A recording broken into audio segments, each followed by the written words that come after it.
নমস্কার বন্ধুরা, rhythm and news চ্যানেলে তোমাদের সবাইকে স্বাগত জানাই।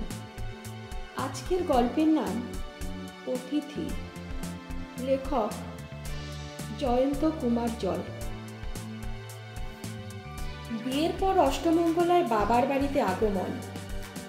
আদর যত্নে বাবা, মা, ভাই সবাই খুব ব্যস্ত।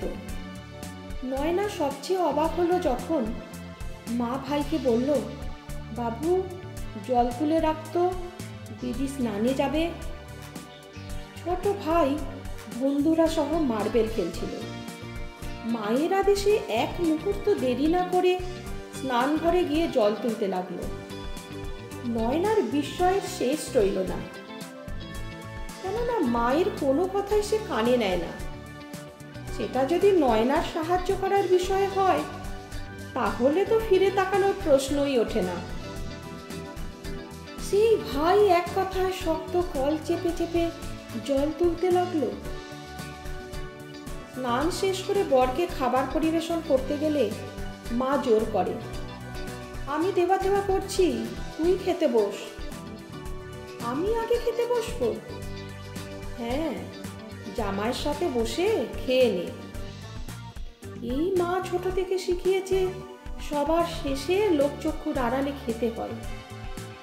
খাওয়ার পর এঁটো থালাগুলো নয়নাকে ধরতে দিল না মা। এ বাড়িতে বেশ পরিবর্তন হয়েছে 8 দিনে। মা কিছুক্ষণ পর পর টুকটাক রান্না নিয়ে এসে খেতে বলে। রান্নাঘরে যেতেও দেয় না।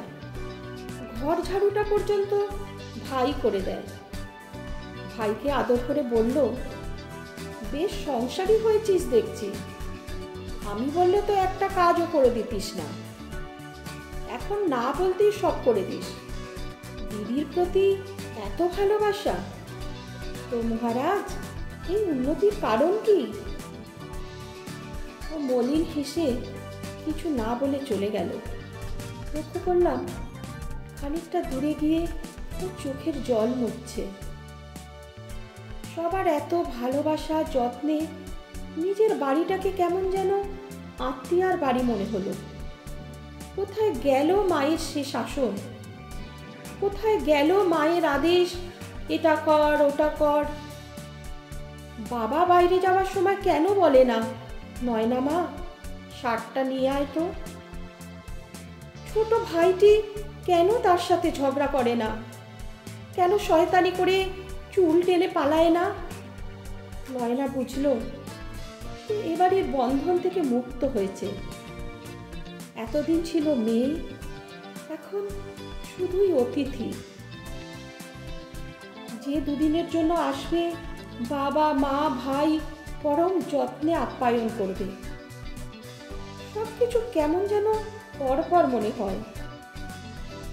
চাই না এমন যত্ন। আমার আগের রাগী মা, শয়তান ভাই, মনগুলো বাবা কোথায়? এরা যে সবাই নতুন মানুষ। নয়নার চোখ ফেটে কান্না আসে। নমস্কার। এরকম আরও অনেক গল্প শুনতে আমার চ্যানেলটি সাবস্ক্রাইব করে রাখবে।